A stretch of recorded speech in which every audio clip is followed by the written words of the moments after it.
जय माता दी। जय महामाई की। माँ भगवती आपके ऊपर अपनी कृपा बनाए रखे।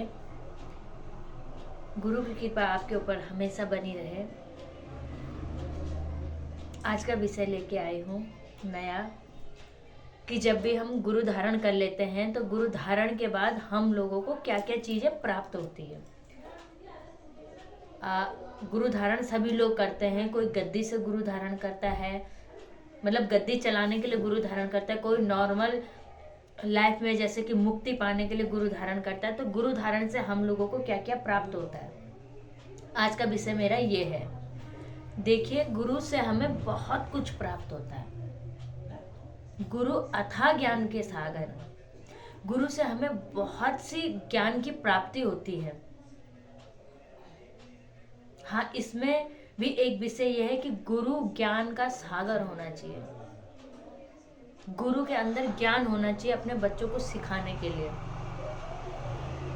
गुरु धारण से हमें बहुत कुछ प्राप्त होता है। गुरु मंत्र जो होता है, गुरु मंत्र से हमें कई प्रकार की अदृश्य शक्तियों का सामना करना पड़ता है।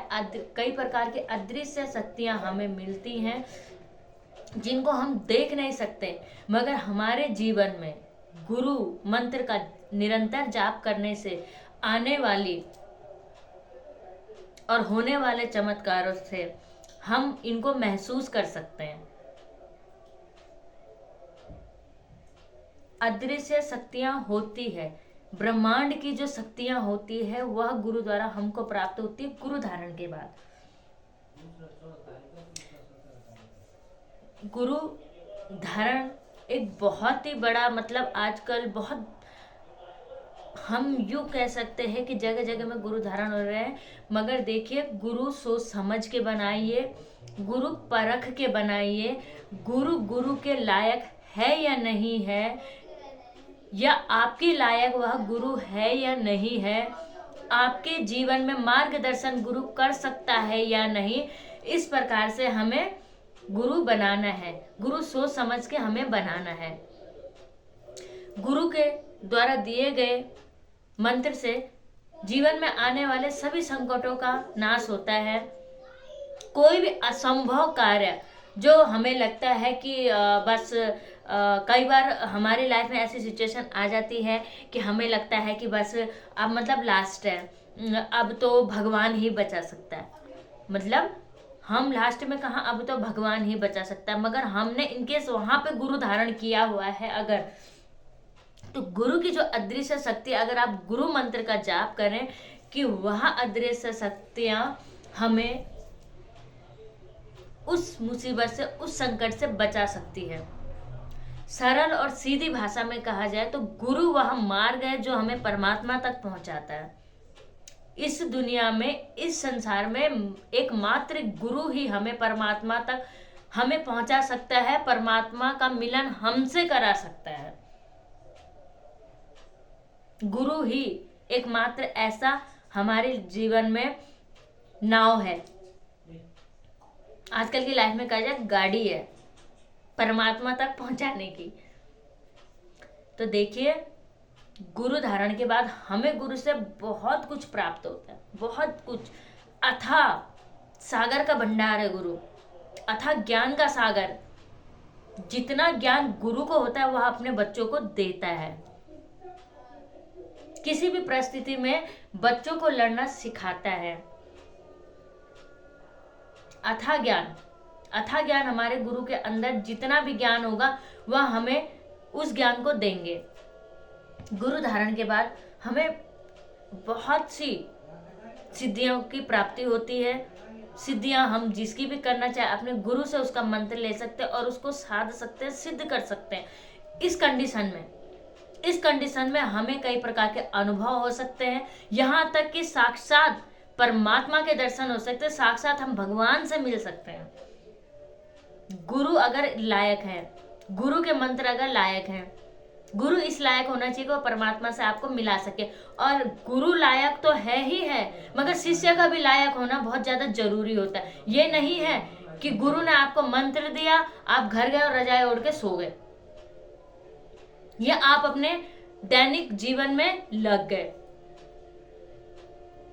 दैनिक कार्य करिए, अपने परिवार को देखिए, अपने समाज को देखिए, अपने जो दैनिक कार्य है उनको करिए, मना नहीं है। मगर जो गुरु मंत्र का जाप है उसका जाप करिए।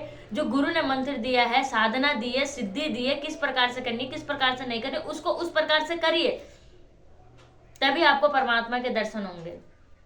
गुरु कहीं लायक है और बच्चा नालायक है तो इस परिस्थिति में भी नहीं हो सकता। कहीं बच्चा लायक है, बच्चा उस मंत्र का जाप कर रहा है, उस मंत्र को बच्चा सीखना चाहता है, उस मंत्र से प्राप्त करना चाहता है कुछ, और गुरु का जो दिया गया मंत्र है वह मंत्र उस चीज का है ही नहीं, तो यहाँ पे भी कंडीशन आ जाती है कि गुरु लायक नहीं है।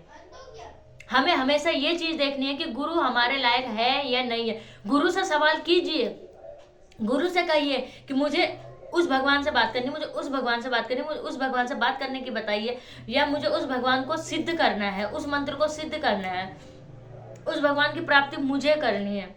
अपने इष्ट, अपने पितृ, अपने कुल देवी देवता, इन सभी को आप प्राप्त कर सकते हैं गुरु के सानिध्य में रह के। गुरु से आपको बहुत कुछ प्राप्त हो सकता है। गुरु द्वारा सिर्फ आपका मार्गदर्शन होता है। गुरु आपको सिर्फ उन इष्ट का, पितृ का, कुल के देवी देवताओं का मंत्र दे सकता है, उसको सिद्ध करके नहीं दे सकता है। वो सिद्ध आपको खुद ही करना है, आपको अपनी मेहनत से करना है। जैसे कि जब हम स्कूल में जाते हैं तो हमारे टीचर सिर्फ हमें सिखाते हैं, लिखाते पढ़ाते हैं, मगर उसका अध्ययन, उसको कैसे लिखना, उसको सीखना, उसको सॉल्व करना हम लोग घर में करते हैं।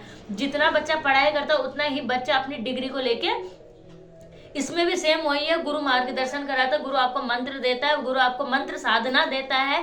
करना आप लोगों के हाथ में है कि आप कितना गुरु के प्रति समर्पित है, आप कितना गुरु के द्वारा दिए गए मंत्रों का जाप कर सकते हैं। गुरु सिर्फ एक मार्गदर्शक होता है। देखिए, गुरु भी इन चीजों के लिए सक्षम होना बहुत ज्यादा जरूरी है।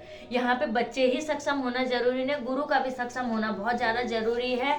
और मैं तो यही कहूँगी आप लोगों से कि आप सीखिए अपने गुरु से, और अपने गुरु से सवाल कीजिए, अपने गुरु से जवाब लीजिए हर एक चीज का। अपने मन के अंदर एक चेतना को जगाइए, एक उस शक्ति से मिलने की इच्छा को जगाइए, अपने मन के अंदर भगवान को प्राप्त करने की क्षमता को जगाइए, और अपने गुरु से सवाल जवाब कीजिए, अपने गुरु से मंत्र सिद्धि साधना को लीजिए, ताकि आप लोग अपने जीवन को सफल कर पाएं।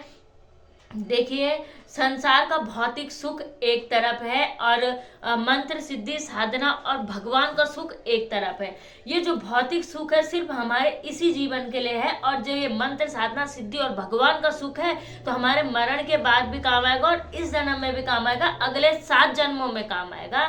इस बात को आप हमेशा ध्यान रखिएगा। देखिए, गुरु से हमें बस जी बहुत कुछ प्राप्त हो सकता है। हम कितने लायक है ये हमें पता होना चाहिए, या हमारे गुरु कितने लायक है, यह दोनों में सक्षमता होनी चाहिए। गुरु द्वारा हमें बहुत कुछ प्राप्त हो सकता है। मैं तो सीधे शब्दों में कहूँगी, गुरु हमें भगवान से मिलवा सकता है। गुरु भगवान से हमारी बात करवा सकता है, और जब भगवान से बात करा सकता है तो इस जीवन में हमारे लिए कुछ भी इम्पॉसिबल नहीं है। सीधी और सरल भाषा में आपको ये सिखा दिया मैंने। बाकी आप लोग देखिए, आपको किस हिसाब से अपने गुरु से सवाल जवाब करने, किस हिसाब से सिद्धि लेने, किस हिसाब से साधना लेने, ये आप लोगों के ऊपर है। आज के लिए इतना ही। जय माता दी, जय महाकाल। माँ भगवती आपको हमेशा खुश रखे, आपके समस्त दुखों का निवारण करे, और मेरे बच्चे जिन्होंने मुझे गुरु धारण किया है वह बच्चे भी हमेशा खुश रहे और अपने गुरु के प्रति समर्पित रहे। और बच्चों, देखिए, आप लोग मुझसे सवाल जवाब कीजिए, मुझसे पूछिए। यहाँ पे आप लोग वीडियो को देखते हैं, ना ही कमेंट करते हैं। कमेंट में ही सवाल कर लीजिए, कभी गुरु शिष्य मीटिंग होती है उसमें सवाल कर लीजिए। कमेंट में जय माता दी लिखिए, ताकि आप लोगों का पता तो चले। जय गुरु माँ लिखिए कमेंट में, इतना तो आप लोग कर ही सकते हैं। अगर आप लोग इतना नहीं कर सकते फिर क्या कर सकते हैं। जय माता दी, जय महाकाल।